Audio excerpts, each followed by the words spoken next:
Assalamualaikum warahmatullahi wabarakatuh. Kita lanjutkan materi kita, materi terakhir dari perilaku organisasi yaitu kepemimpinan atau leadership. Chapter 11 ini atau kepemimpinan ini sama seperti chapter perubahan organisasi, di mana kepemimpinan ini nanti juga akan dibahas dalam mata kuliah tersendiri. Jadi nanti kalian, saya tidak tahu di semester berapa, sudah mendapatkan atau belum, akan ada atau mendapatkan mata kuliah yang bernama kepemimpinan.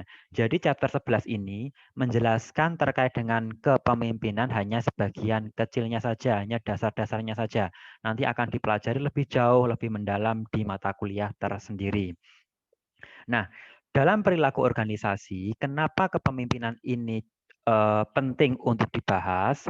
Karena seperti yang tercantum di buku kalian bahwa kepemimpinan memiliki hubungan antara sifat pemimpin, perilaku pemimpin, dan situasi untuk mencapai hasil yang efektif. Artinya apa? Yang namanya perilaku organisasi itu adalah terkait dengan sifat. Kita mempelajari sifat di chapter sebelumnya. Kita juga mempelajari terkait dengan perilaku. Kita juga mempelajari terkait dengan situasi, di mana tiga aspek tersebut kita pelajari supaya apa? Bagaimana sih tiga aspek tersebut dikelola agar mendapatkan hasil kerja yang efektif atau produktivitas kerja yang maksimal. Nah, di sini ada tabel, ada gambar maksud saya, kerangka kerja mempelajari kepemimpinan. Nah, ini ada the leader's traits atau sifat dari pemimpin, kemudian ada the leader's behavior, ada perilaku, sifat kemudian mempengaruhi perilaku. Nah, sifat dan perilaku ini kemudian dipengaruhi juga oleh faktor situasional, variabel situasional. Nah, dari sini akan menghasilkan hasil yang efektif, seperti sifat termasuk kemampuan, kepribadian, motivasi, kemudian behavior, orientasi kerja, orientasi seseorang, kemudian pertimbangan ataupun kebijaksanaan, transformasional, transaksional, ini tipe dari kepemimpinan yang akan kita bahas nanti. Ada juga faktor situasional seperti struktur tugas, kebutuhan dari pegawainya, kemudian kesiapan dari grup, kemudian kepercayaan, kekuasaan atau kekuatan. Nah, di sini akan menghasilkan hasil yang efektif, kepemimpinan yang efektif, seperti produktivitas, kualitas, efisiensi, fleksibilitas, kebertahanan, kepuasan, dan keberkembangan, semacam itu. Ini dikemukakan oleh Gibson. Sifat memimpin akan berpengaruh terhadap perilakunya. Nah, seperti yang kita bahas sebelumnya, bahwa sifat itu akan mempengaruhi perilaku. Sementara itu, perilaku dan situasi akan saling mempengaruhi. Makanya di sini panahnya dua arah. Dan secara simultan, simultan itu artinya secara bersama-sama. Kalau parsial itu sendiri-sendiri, kalau simultan itu bersama-sama, makanya gambarnya seperti ini. Secara simultan akan berdampak pada hasil yang efektif. Traits, sifat mempengaruhi perilaku, kemudian situasional apa itu saling mempengaruhi dan behavior saling mempengaruhi, kemudian behavior dan situasional secara simultan mempengaruhi hasil yang efektif. Semacam itu. Itu pengantar untuk chapter 11, kepemimpinan. Kita masuk ke definisi dari kepemimpinan. Ada beberapa definisi terkait dengan kepemimpinan. Saya bahas satu saja, yaitu dari Robbins. Robbins mengatakan bahwa kepemimpinan adalah suatu kemampuan untuk memengaruhi kelompok guna mencapai suatu visi atau tujuan tertentu yang telah ditetapkan. Kepemimpinan itu beda dengan pemimpin. Kalau pemimpin itu orangnya, kalau kepemimpinan itu adalah kemampuan. Nah, permasalahannya adalah belum tentu seorang pemimpin itu bisa memimpin. Karena apa? Yang disebut pemimpin yang bisa memimpin itu adalah yang bisa mempengaruhi kelompoknya. Jadi ada power atau kekuatan. Kekuatan untuk menggerakkan anggota organisasinya atau anak buahnya untuk mencapai visi atau tujuan atau misi yang telah ditetapkan oleh organisasi. Semacam itu. Jadi definisi secara sederhananya kepemimpinan itu semacam itu. Kemudian dalam kepemimpinan kita tidak akan lepas seperti pada gambar di atas tabel ini, kita tidak akan terlepas dari yang namanya sifat, perilaku, dan situasi. Makanya di buku kalian di chapter 11 itu juga dibahas terkait dengan teori sifat, teori perilaku, dan situasi. Kita bahas dulu terkait dengan teori sifat. Ini nanti juga ada banyak, silahkan kalian nanti baca di buku kalian. Saya hanya akan menjelaskan secara singkat saja. Teori sifat atau traits theory berpandangan bahwa pemimpin adalah seseorang yang memiliki kualitas dan karakteristik tertentu yang membedakan mana pemimpin dan yang bukan pemimpin.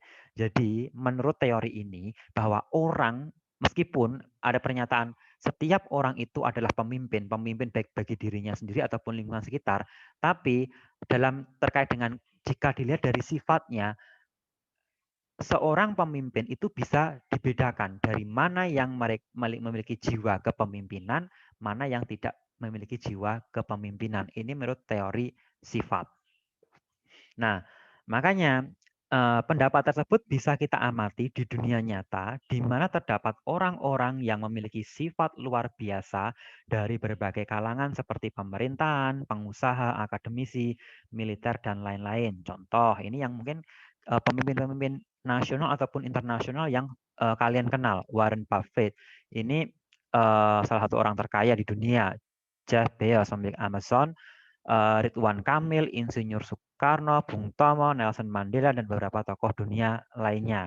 Kadang ada yang mengatakan bahwa yang namanya sifat kepemimpinan itu ada yang mengatakan bahwa bakat, gifted. Ada juga yang mengatakan bahwa sifat kepemimpinan itu karena lingkungan, faktor lingkungan. Dia sudah terbiasa memimpin ataupun lingkungan yang mendorongnya menjadi seorang pemimpin. Semacam itu. Nah, ada 3 karakteristik efektivitas kepemimpinan. Yang pertama, ini kita sebut dulu dari teori sifat diidentifikasi betul karakteristik individu secara spesifik, yaitu kepribadian, mental, dan fisik. Yang kemudian dikaitkan dengan keberhasilan kepemimpinan atau kepemimpinan yang efektif. Keberhasilan kepemimpinan itu adalah jika pemimpin itu bisa mencapai visi ataupun tujuan organisasi dan bisa menjalankannya secara efektif. Nah, di sini ada 3 karakteristik efektivitas kepemimpinan. Yang pertama adalah kepribadian, meliputi mereka ataupun pemimpin memiliki integritas, memiliki energi, memiliki toleransi pada stres, percaya diri, dan emosional. Artinya emosional di sini bisa mengendalikan emosi. Seorang pemimpin itu harus memiliki kepribadian ini. Integritas jelas. Nggak mungkin kan seorang pemimpin itu loyo, ataupun mudah menyerah, ataupun tidak mau belajar, tidak mau desire-nya, keinginannya untuk maju itu rendah, itu tidak mungkin. Pemimpin yang hebat itu memiliki integritas yang tinggi, energi. Nah, energi ini juga semangat yang tinggi. Toleransi pada stres, artinya apa? Tidak mudah stres. Seperti kalian kemarin waktu menjawab kuis, banyak yang mengatakan bahwa stres kalian disebabkan karena tugas yang menumpuk, tugas kuliah bergantian, silih berganti, tidak ada hentinya. Pasti kalian memiliki tingkat stres yang berbeda. Ada yang sudah stresnya sangat akut, ada yang stresnya mungkin masih sedang-sedang saja, ada yang mungkin menanggapinya dengan santai atau tidak terlalu terbebani. Nah, mereka yang menganggap mahasiswa yang menganggap bahwa tugas yang berat itu, yang bebannya itu sebagai apa itu hal yang wajar ataupun tidak terlalu stres, berarti mereka memiliki toleransi yang tinggi pada stres. Nah, ini bisa jadi mereka memiliki jiwa kepemimpinan, memiliki bakat. Tapi jika mereka itu sangat stres dengan tugas kuliah yang datang silih berganti tapi sudah sangat stres, bisa jadi toleransi mereka terhadap stres itu adalah sangat rendah. Berarti kurang cocok, kepribadiannya tidak cocok menjadi seorang pemimpin. Juga percaya diri terhadap kemampuannya, self efficacy-nya bagus. Kemudian emosional, memiliki emosi yang stabil, bisa mengendalikan emosi negatif. Yang kedua adalah kemampuan. Tadi dilihat dari segi kepribadiannya, sekarang kemampuan, ability-nya. Memiliki keterampilan kognitif, memiliki keterampilan teknis dan interpersonal yang baik. Kan nggak mungkin kan kalau seorang pemimpin itu bisa dikatakan kurang pinter, kurang cerdas, tidak pandai memimpin, tidak mengetahui seluk-beluk bawahannya, tidak bisa cara bekerja yang efektif seperti apa. Nah, kemampuan dari si itunya. Yang ketiga, yang terakhir adalah motivasi, meliputi kebutuhan berprestasi. Orang yang memiliki jiwa kepemimpinan yang bagus, dia pasti memiliki motivasi untuk berprestasi. Nggak mungkin dia itu motivasinya rendah. Alah, jadi karyawan biasa-biasa saja, yang penting gajian. Tidak seperti itu. Tapi ada yang namanya need, need, need for achievement. Kebutuhan untuk berprestasi. Jadi seorang yang memiliki jiwa kepemimpinan itu pasti ada rasa dorongan haus akan prestasi. Ada kemauan untuk memulai. Jadi dia bukan tipe orang yang menunggu orang lain mulai dulu, tapi dialah yang akan memulai terlebih dahulu. Membujuk, dia merupakan tipe influencer yang baik, bisa mengajak orang untuk melakukan sesuatu. Dan orientasi kekuasaan yang terisolasi. Dia menginginkan kekuasaan, tapi kekuasaan di sini tidak selalu dikaitkan dengan hal yang negatif. Misalkan dia gila kekuasaan, bukan. Tapi bisa jadi dia menginginkan kekuasaan, orientasi kekuasaan karena apa? Untuk mengajak sesuatu yang baik atau mendorong pada suatu perubahan, semacam itu. Itu terkait dengan teori sifat. Nanti selebihnya bisa kalian baca di buku kalian. Sekarang saya lanjutkan ke teori perilaku. Nah, tadi sifat, sekarang perilaku. Dalam teori perilaku ini ada beberapa pendapat. Ada yang pertama dari sisi pandangan University of Michigan Studies, ada juga Scandinavian Studies, ada juga Ohio State Studies, yang keempat ada Job Centered and Employee Centered Leadership. Ini saya akan membahas yang poin satu saja, yaitu University of Michigan Studies. Menurut pandangan ini, pandangan Michigan Studies ini, pandangan ini berpendapat bahwa perilaku pemimpin memiliki dua dimensi, dua sisi yang bisa dilihat, yaitu employee oriented dan production oriented.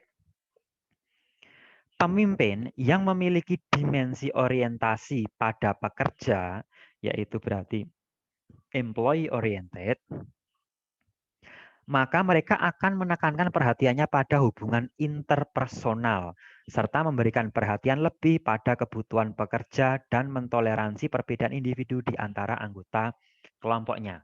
Nah, contohnya gini, tipe pemimpin yang memiliki karakter employee oriented itu biasanya akan lebih cenderung perhatian terhadap anak buahnya. Anak buahnya butuh apa? Apakah anak buahnya itu kebutuhannya itu sudah terpenuhi, kebutuhan dasarnya itu sudah terpenuhi, apakah gajinya itu sudah mencukupi? Itu biasanya akan lebih perhatian atau toleran. Dia juga menghargai perbedaan ataupun keragaman yang ada di dalam individu anak buahnya. Itu sangat-sangat toleran. Untuk tipe yang kedua, yaitu pemimpin yang berorientasi pada pekerjaan atau production oriented, cenderung fokus pada aspek teknis dari pekerjaan. Jadi mereka tidak fokus pada pekerjanya, tapi fokus pada hasil ataupun pekerjaan dari si pekerja itu. Tujuan utama mereka adalah bagaimana mereka bisa menyelesaikan tugas kelompok serta menganggap anggota kelompok sebagai sarana mencapai tujuan. Di sini ada kata-kata menganggap anggota kelompok sebagai sarana mencapai tujuan. Ini bisa dikatakan ada tipe pemimpin itu yang menganggap karyawannya itu seperti mesin, robot untuk menghasilkan produk, untuk menghasilkan laba bagi perusahaan lah. Biasanya di negara-negara kapitalis ini sangat kental hal semacam ini. Memperhatikan sisi dari individu karyawannya itu adalah nomor 2 ataupun nomor sekian. Yang terpenting bagi mereka yang memiliki pandangan terhadap production oriented adalah hasil. Bagaimana seorang pekerja ataupun buruh itu bisa menghasilkan sesuai dengan yang ditargetkan oleh pemimpin, semacam itu. Itu dari University of Michigan Studies. Untuk yang 3 studies yang lainnya itu bisa kalian baca di buku kalian. Lalu pertanyaannya bagaimana Pak? Lebih baik yang mana? Employee oriented ataupun production oriented? Sebenarnya semuanya sama. Sama-sama baik. Cuma ya juga ada sisi negatifnya, terutama untuk production oriented ini karena aspek dari sisi individu pegawainya ataupun karyawannya itu kurang diperhatikan. Jadi hanya fokus pada produksi saja. Selanjutnya adalah poin D, kita akan membahas mengenai teori situasi atau teori kontingensi. Tadi ada sifat, perilaku, kemudian situasi. Teori situasi atau kontingensi berpendapat bahwa efektivitas gaya perilaku pemimpin bergantung pada faktor situasionalnya. Artinya apa? Jika situasinya A, maka si pemimpin itu harus menggunakan gaya kepemimpinan 1 misalkan. Jika situasionalnya B, berarti si pemimpin ini tidak boleh menggunakan gaya kepemimpinan 1, tapi harus menyesuaikan. Mungkin harus ganti gaya kepemimpinan, ganti gaya kepemimpinan 2, misalkan semacam itu. Itu menurut teori situasi. Apabila situasi berubah, maka pemimpin harus menyesuaikan gaya kepemimpinannya mengikuti perubahan situasi. Jadi tidak boleh saklek, tidak boleh gaya kepemimpinannya itu terus padahal situasinya berbeda-beda. Ini menurut teori situasi. Nah, di sini ada beberapa teori juga, ada beberapa pendapat. Saya singgung sedikit. Yang pertama dari Hersey and Blanchard's Situational Theory. Model Hersey and Blanchard memfokuskan pada hubungan antara pengikut dengan tingkat kedewasaannya atau level of maturity. Memfokuskan pada hubungan antara pengikut dengan tingkat kedewasaannya atau level of maturity. Permasalahannya adalah tingkat kedewasaannya itu berbeda-beda. Di sini pemimpin harus paham tingkat kedewasaan atau kematangan dari para pengikutnya. Kemudian menyesuaikan gaya kepemimpinannya terhadap tingkat kematangan pengikutnya. Ibaratnya seperti ini. Seorang guru ketika ia menghadapi anak SD, anak SMP, dan anak SMA, tentu cara memimpin kelasnya itu berbeda-beda. Jelas kan, logis kan. Ketika saya misalkan, saya memimpin kelas untuk kelas 5 SD dengan kelas anak 3 SMP dan kelas 3 SMA, otomatis cara memimpin kelas saya itu harus berbeda-beda. Karena apa? Yang saya hadapi itu memiliki tingkat maturity atau kematangan atau kedewasaan yang berbeda-beda pula. Nah, selanjutnya yang poin A ini, Hersey dan Blanchard berpendapat ada 4 gaya kepemimpinan yang bisa dipilih oleh manajer. Karena seorang pemimpin tadi menghadapi tingkat kedewasaan yang berbeda-beda, maka ada pilihan. 4 pilihan yang bisa dipilih. Yang pertama adalah telling. Tell, memberitahu. Pemimpin akan memberitahukan kepada pekerja tentang definisi peran, di mana, kapan, dan bagaimana menjalankan suatu tugas. Telling ini ibaratnya seperti didudui, seperti didulang sidik-sidik, didulang perlahan-lahan supaya anak buahnya itu paham. Telling ini adalah tingkat yang paling dasar, paling bawah lah. Misalkan saya contoh tadi, saya memimpin anak SD, SMP, dan SMA. Telling ini yang paling cocok saya aplikasikan untuk anak SD karena harus didulang. Kemudian selling, pemimpin memberikan instruksi yang terstruktur dan suportif kepada pekerja. Participate, pemimpin dan pekerja saling bekerja sama untuk menyelesaikan pekerjaan dengan hasil dan berkualitas melalui cara terbaik. Yang keempat, delegating, arahan yang spesifik atau dukungan personal diberikan pemimpin kepada pekerja untuk menyelesaikan tugasnya. Nah, situation factor pada intinya konsep ini menegaskan bahwa gaya kepemimpinan harus disesuaikan dengan kesiapan pekerja. Kedewasaan seperti yang di atas tadi. Jika pekerja memiliki kesiapan yang rendah, maka gaya kepemimpinan telling adalah yang terbaik. Seiring dengan bertambahnya kesiapan pekerja, maka gaya kepemimpinan akan menyesuaikan. Kita kembali ke contoh ini. Seperti saya telling ini adalah yang tingkat dasar, kemudian yang 4 ini adalah tingkat yang paling tinggi, bisa mendelegasikan. Saya ambil contoh, ketika saya memimpin kelas SD, SMP, SMA, dan mahasiswa. Tentu cara telling ini paling cocok diberikan kepada anak SD. Karena apa? Akan memberitahukan. Jadi pemimpin itu harus memberitahukan dulu secara spesifik. Biar mudeng. Anak SD kan seperti itu. Kamu harus begini, kamu harus begini. Ini caranya seperti ini harus diselesaikan kapan, harus dimulai kapan, kemudian bagaimana cara membuatnya, itu cocok untuk anak SD. Nah, sementara untuk delegating ini, pendelegasian, ini cocok untuk anak kuliahan misalkan. Makanya kalian mungkin akan heran, kenapa sih kuliah itu tidak seperti anak SMA? Anak SMA itu teorinya dikasih tahu, anak SMA itu sesi KBM-nya itu full. Beda dengan anak kuliah, dosen hanya memberikan inti-intinya saja. Karena apa? Memang tingkat kedewasaan kalian itu sudah berbeda. Jadi dalam dunia perguruan tinggi, mahasiswa itu sudah dianggap memiliki kedewasaan untuk menganalisis permasalahan, melogikakan permasalahan, dan dianggap sudah mampu dan sadar terhadap tanggung jawabnya sendiri. Maka dosen tugasnya adalah arahan sepeda atau dukungan personal, diberikan pemimpin kepada pelajar untuk menyelesaikan tugasnya. Jadi dosen itu hanya mengarahkan, kamu harus menyelesaikan ini. Kemudian setelah itu mahasiswa mengerjakan sesuai dengan kreativitas masing-masing, semacam itu. Itu tingkat kematangan. Jadi jangan heran ketika kalian menjadi mahasiswa, di perguruan tinggi manapun, semua cara mengajar mahasiswa itu rata-rata sama, karena tingkat kedewasaannya sudah berbeda. Jadi sekarang jangan kaget kalau kalian kenapa di Unipma atau di kampus itu kok pengajarannya seperti itu, tidak seperti anak SMA, karena memang modelnya harus seperti itu. Untuk yang E, teori yang sedang berkembang. Nah, ini teori terkait dengan perkembangan teori kepemimpinan yang sedang berkembang. Ada beberapa yang sedang berkembang. Yang pertama adalah visionary leadership atau kepemimpinan visioner. Mungkin kalian sudah familiar dengan istilah ini.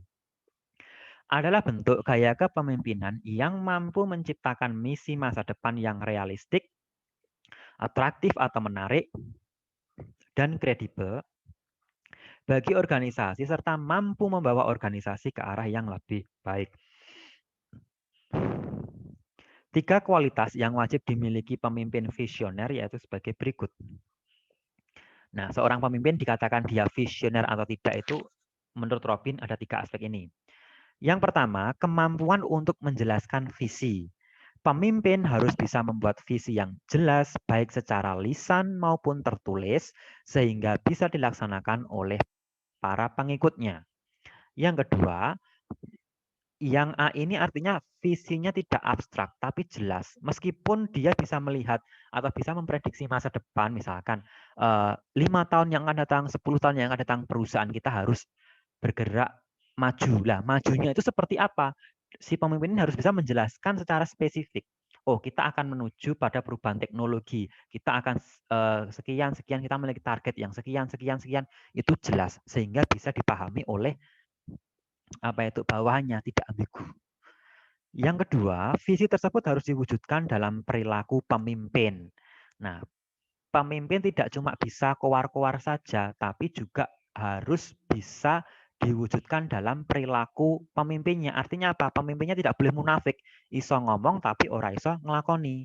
Visi saja tidak cukup jika hanya disampaikan secara verbal saja, namun harus diwujudkan melalui perilaku pemimpin. Contoh, untuk si pemimpin mengatakan bahwa perusahaan 5 tahun ke depan harus bisa meningkatkan produktivitas kerjanya, yaitu dengan meningkatkan kedisiplinan karyawan dan meningkatkan produktivitas kinerja karyawan.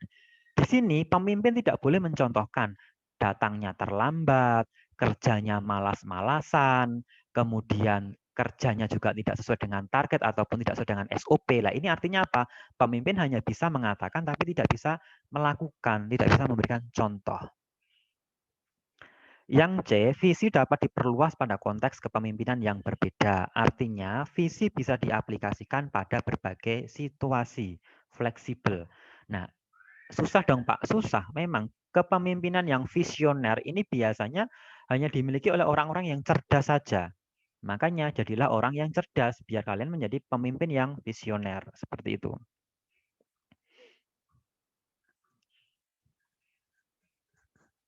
Yang kedua ada attribution theory of leadership, teori atribusi kepemimpinan.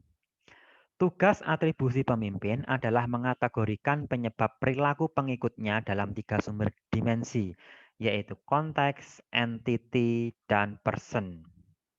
Sebagai contoh adalah ketika bawahan memiliki kinerja yang rendah, pemimpin harus bisa mengidentifikasi sumber permasalahannya. Apakah kinerja yang buruk tersebut hanya terjadi pada tugas ini saja dan bukan pada tugas lainnya, yaitu konteks?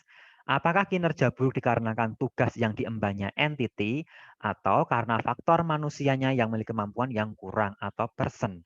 Di sini mengandung makna bahwa ketika seorang bawahan itu gagal menjalankan tugasnya, tugas pemimpin yang pertama itu bukan untuk menyalahkan, bukan untuk menghukum atau menjustis bawahannya, tapi tugas pemimpin adalah menganalisa kenapa anak buah saya tidak bisa target. Apakah dari sisi konteks? Konteks itu apa? Apakah kegagalan anak buah saya ini hanya pada tugas ini saja atau tugas-tugas sebelumnya sudah gagal? Kalau yang gagalnya itu adalah tugas ini, berarti kegagalan kinerjanya karena konteks, faktor konteks. Mungkin tugas kali ini berat atau mungkin tugas kali ini dijalankan karena tidak bisa all out karena mungkin ada faktor pengganggu lainnya. Semacam itu dianalisis. Kemudian apakah kinerja buruk dikarenakan tugas yang diembannya lah entity. Apakah tugasnya itu terlalu berat atau mungkin tugasnya itu tugas baru sehingga apa itu kinerjanya buruk. Atau karena faktor manusianya yang memiliki kemampuan yang kurang. Sebenarnya tugasnya biasa-biasa saja, tidak terlalu berat, tapi kenapa kok individunya tidak bisa mengerjakan? Apakah ini faktor manusianya, SDM-nya kurang? Oh, berarti saya harus mengadakan pelatihan. Berarti saya harus mengadakan upgrade skill atau kemampuan dari karyawan saya. Semacam itu. Jadi pemimpin di sini tidak boleh langsung menyalahkan ketika kinerja anggota organisasinya atau bawahannya itu buruk. Yang ketiga adalah charismatic leadership atau kepemimpinan karismatik. Merupakan kemampuan pemimpin untuk mempengaruhi pengikutnya yang didasarkan pada bakat supernatural dan kekuasaan yang atraktif atau menarik. Dalam kepemimpinan karismatik, pengikut merasa terinspirasi, merasa dipimpin dengan benar dan penting. Artinya apa? Seperti namanya karisma. Jadi orang itu sebenarnya dikatakan hebat karena karismanya. Karisma di sini mungkin bisa dari segi kecerdasannya, atau mungkin track record-nya, atau mungkin dari segi parasnya. Sebagai contoh ya, mungkin kita lihat dari contoh Presiden Amerika Serikat yang pernah menjabat, Barack Obama. Presiden Amerika Serikat Amerika yang notabene itu adalah mayoritas penduduknya itu berkulit putih, sementara pada waktu itu Barack Obama mencalonkan diri sebagai calon presiden, di mana dia memiliki background dari kulit hitam, meskipun ada jenjang apartheid yang sangat dalam antara kulit putih dan kulit hitam, tapi nyatanya Barack Obama bisa menang dalam Pilpres Amerika, bahkan bisa memimpin Amerika dalam 2 periode sekaligus. Karena apa? Karena karismatik yang muncul, yang bisa dimunculkan dari seseorang. Mungkin dari track record-nya atau pembawaannya, sehingga orang itu merasa terinspirasi. Terinspirasi. Dan orang itu bisa merasa bahwa apapun yang diperintahkan oleh seseorang, atau contoh kita Barack Obama, itu adalah benar. Apa yang dikatakan itu benar dan penting. Biasanya orang semacam ini, pengikutnya itu biasanya akan loyal.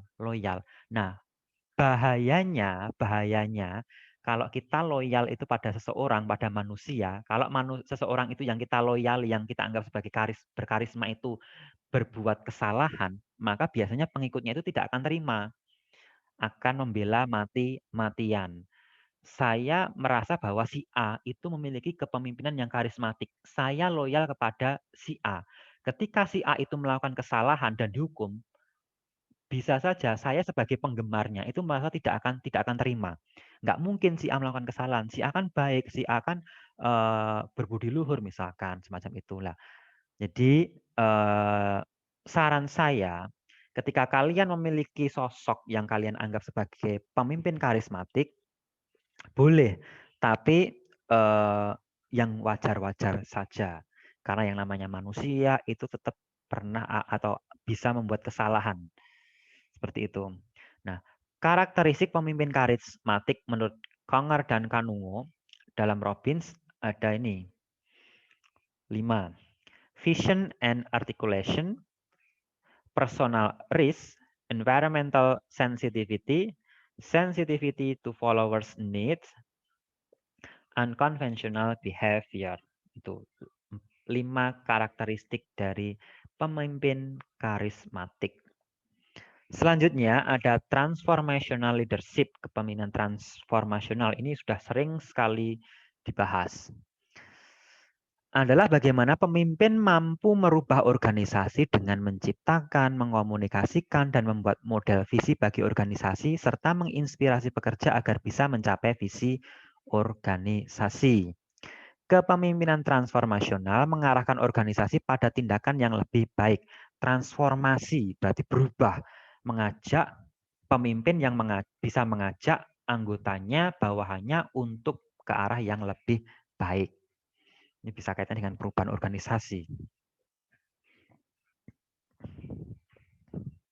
Nah, elemen kepemimpinan transformasional itu adalah ada develop a strategic vision, mengembangkan visi strategis, communicate the vision, model the vision, build commitment to the vision.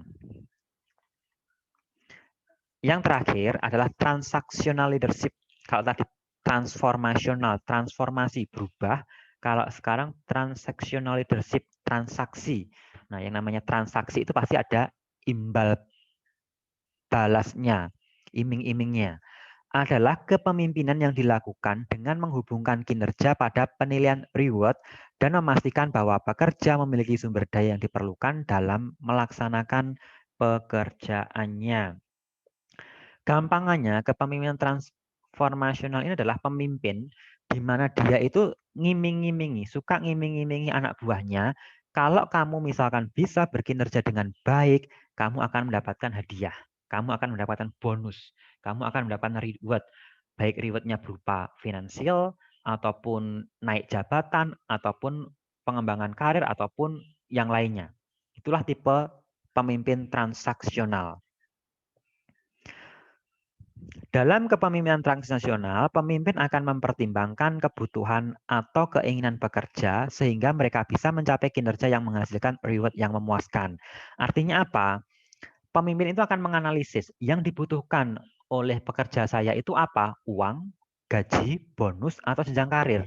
Kalau pekerja saya itu menginginkan bonus berupa uang, maka si pemimpin ini akan mengatakan, kalau kalian nanti bisa kinerjanya bagus, performanya bagus, saya akan memberikan bonus. Seperti itu.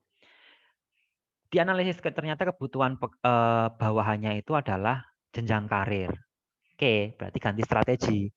Kalau kalian memiliki kinerja yang baik, produktif, maka nanti jenjang karir kalian akan saya naikkan. Lah, semacam itu. Itulah pemimpin transaksional. Karakteristik kepemimpinan transaksional yaitu menurut Robbins ada contingent reward, menjanjikan reward atas kinerja yang baik. Manajemen by exception, aktif ya, dari sisi aktifnya, melakukan tindakan korektif serta mengamati deviasi dari aturan standar. C. Manajemen by exception, pasif, campur tangan akan dilakukan jika target tidak tercapai. Jadi tidak cuma mengiming-imingi tok, tapi juga ada campur tangan. Laissez-faire, melepaskan tanggung jawab dan menghindari membuat keputusan. Semacam itu. Itu terkait dengan kepemimpinan transaksional. Untuk masing-masing jenis tipe kepemimpinan yang teoris yang berkembang ini nanti akan dipelajari lebih jauh lagi di mata kuliah kepemimpinan, leadership. Oke. Untuk pertanyaan kuisnya adalah,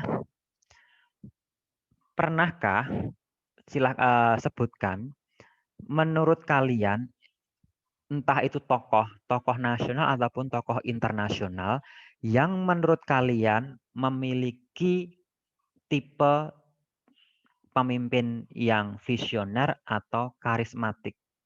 Saya ulangi, untuk pertanyaan kuisnya, silahkan sebutkan satu tokoh saja yang menurut kalian, boleh tokoh nasional ataupun internasional, yang menurut kalian menginspirasi kalian, yang kalian anggap sebagai pemimpin yang visioner atau pemimpin yang karismatik. Silahkan jawab pertanyaan ini, pertanyaan kuis ini melalui WA Group seperti biasa. Oke, saya akhiri. Jika ada kurangnya mohon maaf. Assalamualaikum warahmatullahi wabarakatuh.